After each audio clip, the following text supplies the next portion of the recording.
নাই মরিলে জিয়াইতে পারে, কিংবা কেউ জীবিত তাকে মারিতে পারে।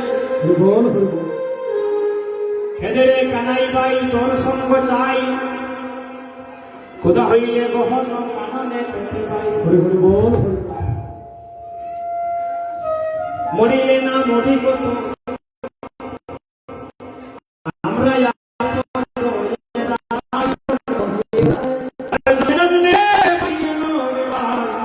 ধোকা নাই তোমার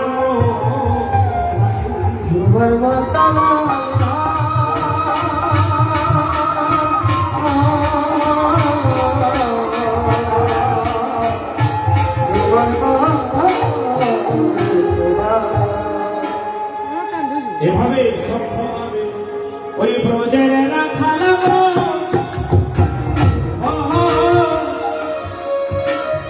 ওই কৃষ্ণ সকার সামনে করতে দেব সত্যভাবে ব্রজের কৃষ্ণ সকার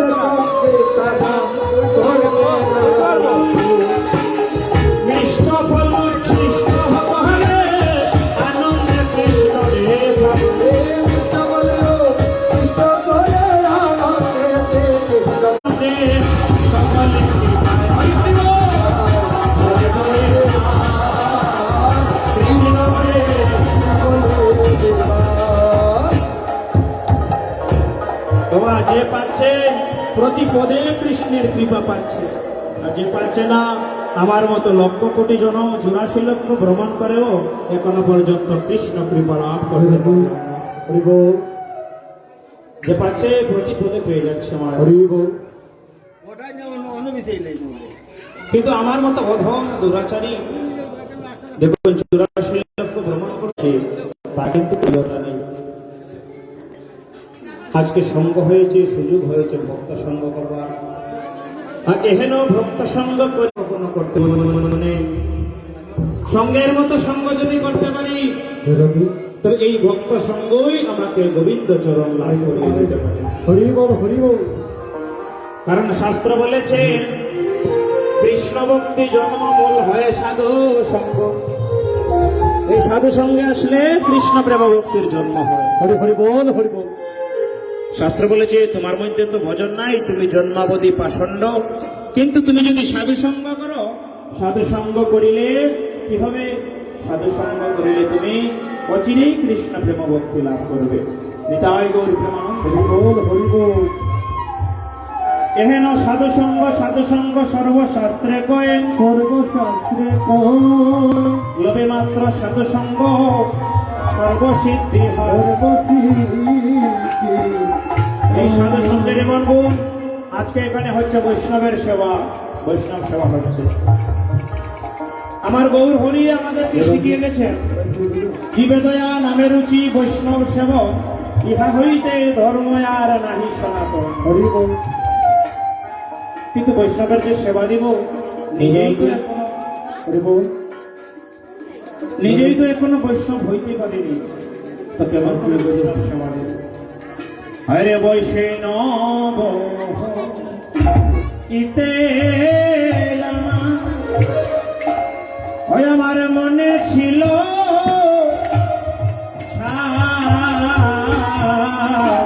ওরে বৈষ্ণব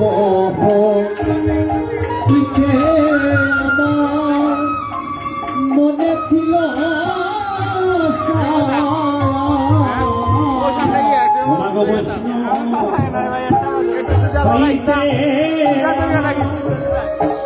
আমার মনে ছিল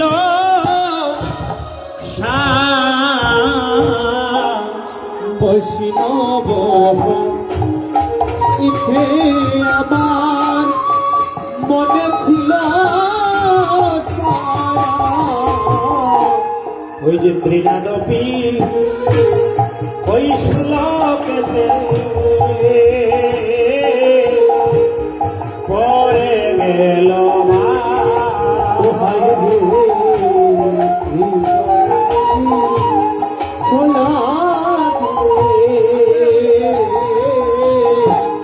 পরে শাস্ত্র বললেন জীবে দয়া নামে রুচি বৈষ্ণব সেবন, ইহা হইতে ধর্ম আর নাহি সনাতন। এই শুনে আমারও মনে হলো আমি বৈষ্ণব হব, বৈষ্ণব হইয়া মানব জীবন ধন্য করিব। শাস্ত্র বললেন যদ্যাপি কুলেতে হয় বৈষ্ণব হইব, যদ্যাপি কুলে হয় বৈষ্ণব পিতৃপুরুষ স্বর্গে যাইয়া নৃত্য করে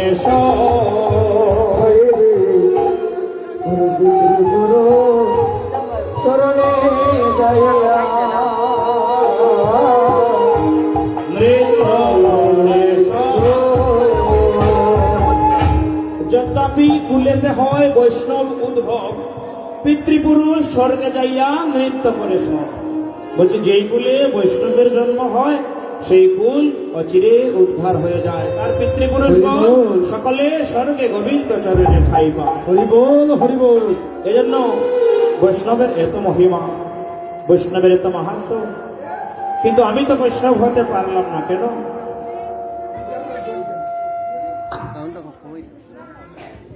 আমি তো বৈষ্ণব হতে পারলাম না কেন?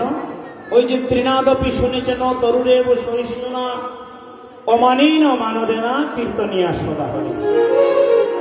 বৈষ্ণব যে হইব আমি, আমাকে শাস্ত্র বলল তৃণ হইতে নিচ হও সদা লয়ে নাম, সদলয় নাম আপনি রহে নিরভিমান অন্য দেবে মান। আর কাটিলে হতরু যেন কিছু না বলো, ওই শুকাই আমরে তবু জল না। হরি হরি বল হরি বল। বলছে কি গো, তৃণাদপি শুনেছেন এই যে ঘাস লতা পাতা, ঘাস লতা পাতাকে তৃণ বলা হয়। তৃণের মতো নিচু হও।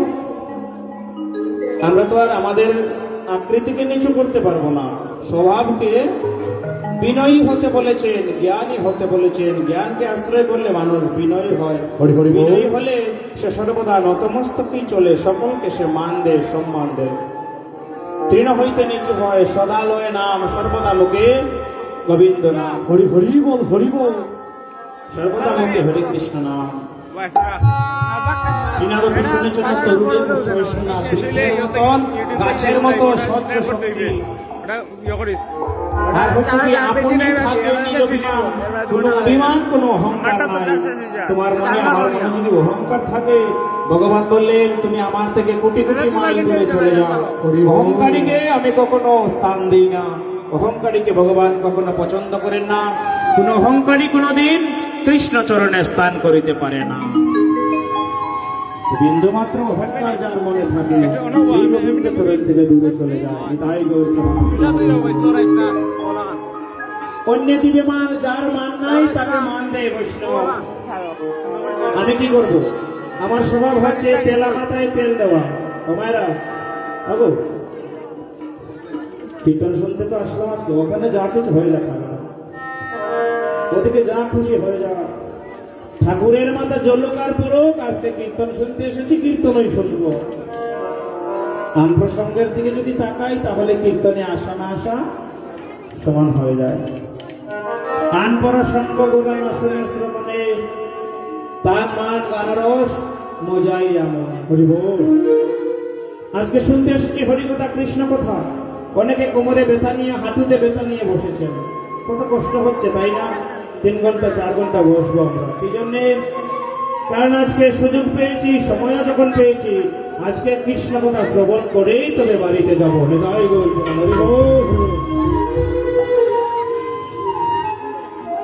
আমি মান দিব কাকে? যার টাকা পয়সা আছে, যার মান সম্মান আছে, আমি তাকে গিয়েই কর্তা কর্তা বলবো, তাকে গিয়েই নম নম করবো, তাকে গিয়েই প্রভু প্রভু দাদা দাদা বলবো, তাই না? এটা আমার স্বভাব, এ হচ্ছে আমার স্বভাব।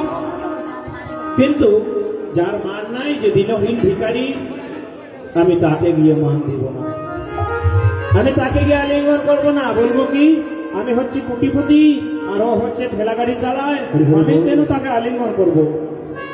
এই হচ্ছে আমার ভাবনা। তাই আমি বৈষ্ণব হতে পারি না, এই কারণেই আমি বৈষ্ণব হতে পারি না।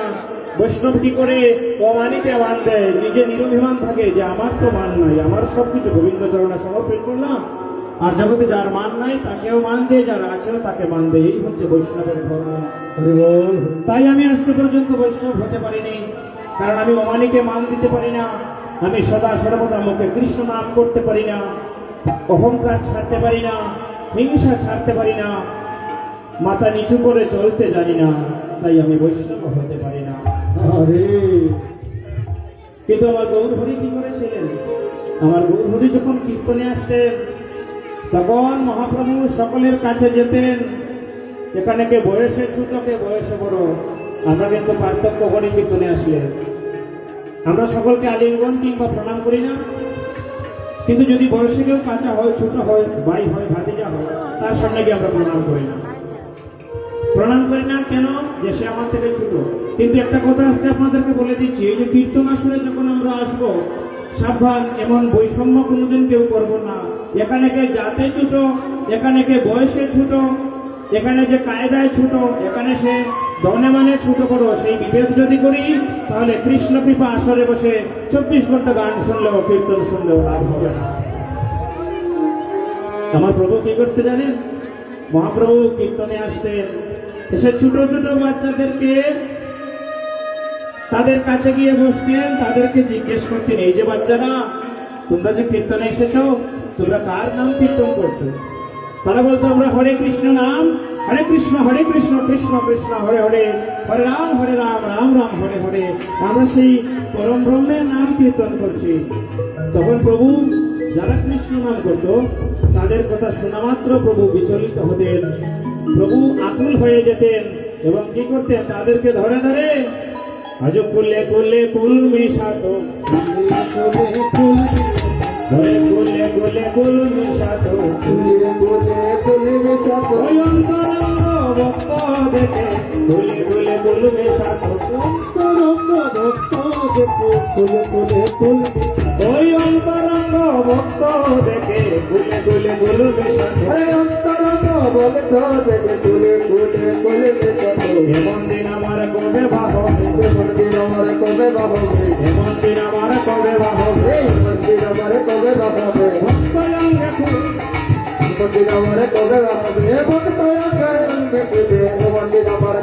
ভক্তের চরণ ধুলা গায়ে মাটি, আরে এমন দিন হবে হবে,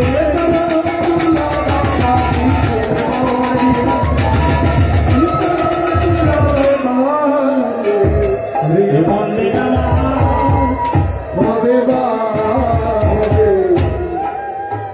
আমার গৌরহরি সকলকে জড়িয়ে ধরে কীর্তন করছে। এমত সময় হঠাৎ করে এই কীর্তনের মধ্যে আবার গৌরহরির ওই ব্রজভাব মনে পড়ে যায়।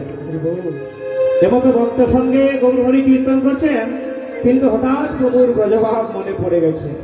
হরে নাচে রে গৌরাঙ্গ হইয়া,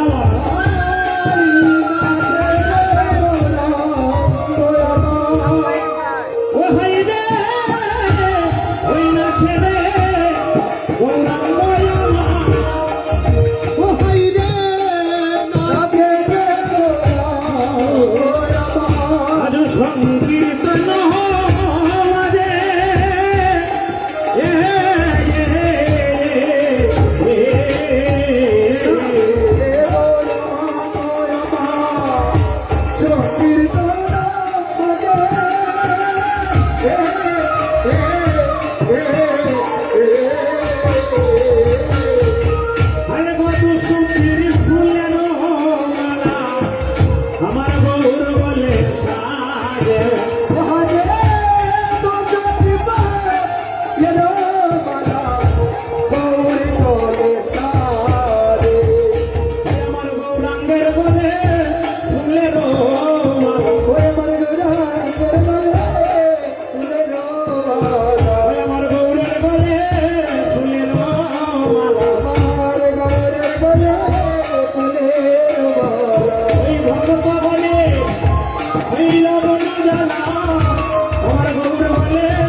গৌরবরণে,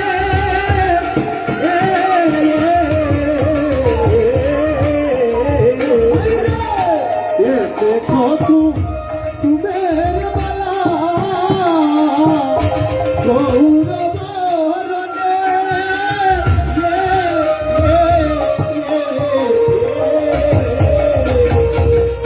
অবশ্রী রাধার বাব গৌরা করে গেল মন।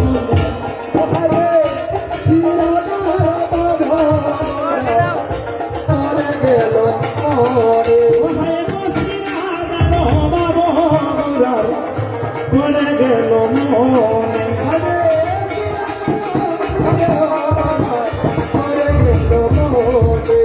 আরে মুখ দেখে মুখ মনে করিল, আরে মুখ দেখে মুখ মনে পড়িল, আমার আমার গৌর হরি মুখ দেখে মুখ মনে পড়িল, গৌর হরি মুখ দেখে মুখ আমার মুখ দেখে মুখ মনে পড়িল, আরে মুখ দেখে মুখ মনে পড়িল, আমার গৌর হরি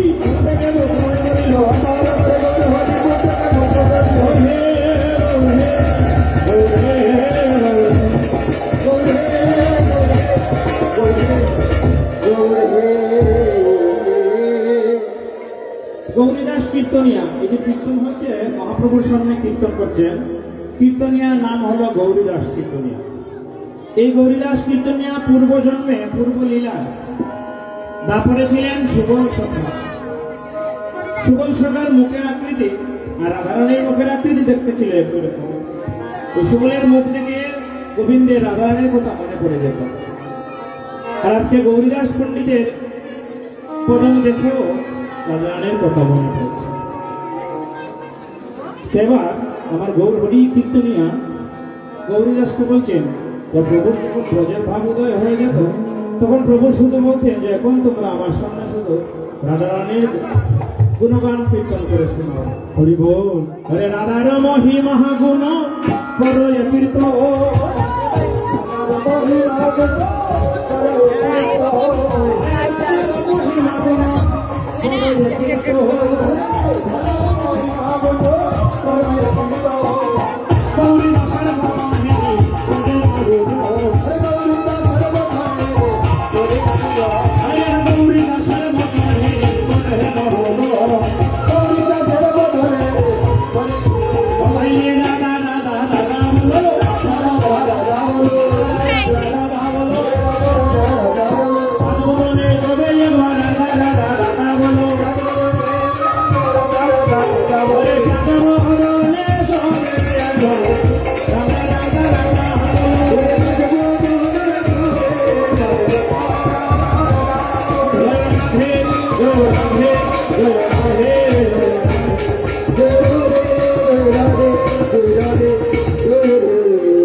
কথা হচ্ছে কি গৌরীদাস কীর্তনিয়াকে প্রভু বলছে ভাই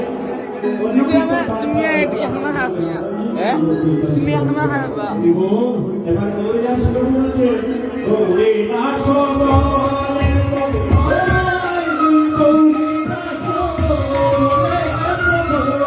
আমাকে নয়ন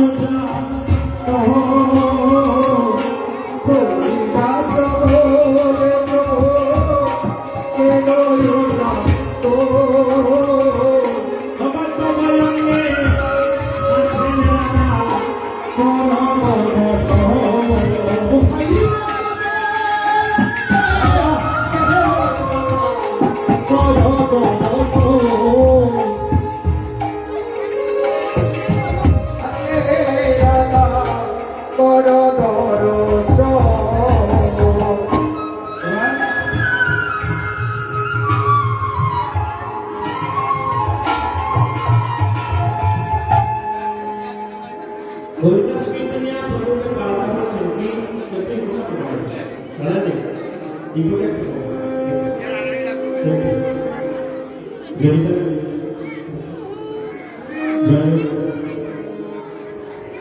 একটা ঝঙ্কার আছে জয়রাধু জয়নিতাই।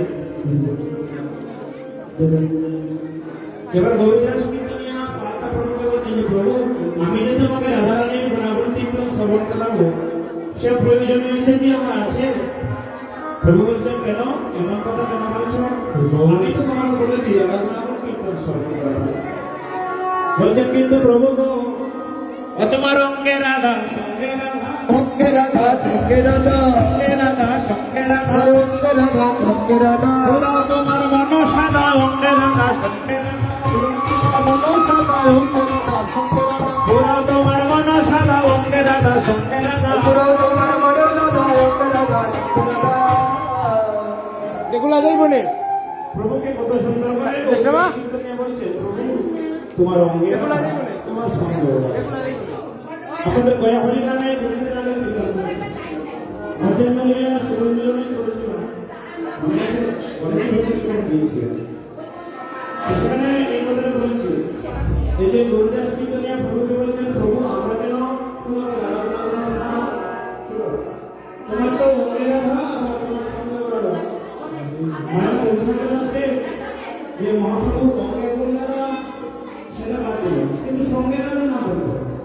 মহাপ্রভুর সঙ্গে গুণ রাধা কীর্তনিয়া বলছে, প্রভু তোমার অঙ্গে রাধা তোমার সঙ্গে রাধা। তাহলে আপনারা বলবেন সঙ্গে রাধা, অঙ্গে রাধা আমি বলবো, আপনারা সঙ্গে রাধা মহাপ্রভুর সঙ্গে গুণ রাধা বিরাজ করে।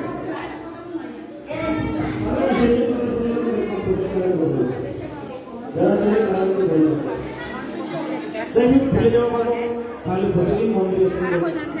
আর একদিন শুনে যদি আমরা ভুলে ফেলে তাহলে বলবো না আমার কীর্তন শুনতে হবে, তাই না? তখন বলবো না আর কীর্তন শুনে কি করবো, তো জানা কথা বলবো। হ্যাঁ, আমরা যেটা জানি সেটাই বলবো। তো ভালো ভুলে গেছি, আজকে আবার নতুন করে জেনে নেব। তো মহাপ্রভুর সঙ্গের যে রাধা তিনি হচ্ছেন ওই পূর্বলীলার কে? হ্যাঁ, তিনি পূর্বলীলায় দাপনে তিনি রাধারানী ছিলেন, কিন্তু কলিতে তার অংশে অবতীর্ণ হয়ে গেছেন গদাধর প্রভু হিসেবে। রাধারানীর প্রকাশ গদাধরের স্বরূপে হয়েছে। গৌরাঙ্গের নিজ শক্তি পণ্ডিত গদাধর, মহাপ্রভুর ভক্ত শক্তি, গদাধরের নাম হচ্ছে ভক্ত শক্তি। আর রাধারানী ছিলেন ভগবান শ্রীকৃষ্ণের লাধিনী শক্তি। তো বাচ্চারা এত কথা জানে, রাধারানী ছিলেন গোবিন্দের লাধিনী শক্তি, আর গদাধর পণ্ডিত হচ্ছেন আমার মহাপ্রভুর ভক্ত শক্তি। এই তিনি হচ্ছেন সঙ্গের রাধারানী। আর অঙ্গের রাধারানীর কথা যদি বলি তাহলে কি হচ্ছে, দুই অঙ্গে এক অঙ্গ মিলে হব গৌরাঙ্গ, নদিয়ার ঘরে ঘরে বিদায়ী কৃষ্ণ নাম ভগবান বলেছিল। যেদিন অদ্বৈত প্রভু আরাধনা করে ওই গোলকের সাহিত্য শ্রী ভগবান নারায়ণের শ্রীপাদ মধ্যে যেদিন গঙ্গাধরের তুলসীপত্র নিয়ে ফেলল, ওই দিন হঠাৎ করে গোলকের অবস্থানগত আমার গোবিন্দ শ্রীকৃষ্ণ এবং রাধা, হঠাৎ করে গোবিন্দ বলছে, রাধে সময় হয়েছে, আমাকে পুনরায় এবার অবতীর্ণ হতে হবে, আমি এবার নবদ্বীপে যাব, সেখানে আমি গৌরী হব। তখন রাধারানী বলছিলেন, তুমি যে নদিয়ায় যাবে, গৌর হবে, আমাদের তুমি কোথায় রেখে যাবে? আমরা কার কাছে থাকবো? বলেন, তুমি কি আমাদেরকে একা করে রেখে চলে যাবে? আমরা যদি ক্ষণকাল তোমায় একেবারে না দর্শন করি, তবে হে গোবিন্দ আমাদের প্রাণ আর প্রাণে সেখানে তুমি বিনা বলছো পুলক ছেড়ে চলে যাবে আমার জননীতে। দুনিয়ায় যদি যাও তবে আমাদের কি অবস্থা হবে? আমাদের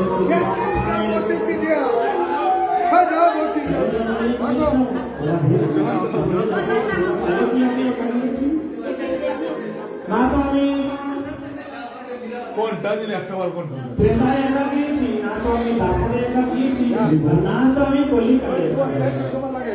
তবে একটা কথা আছে,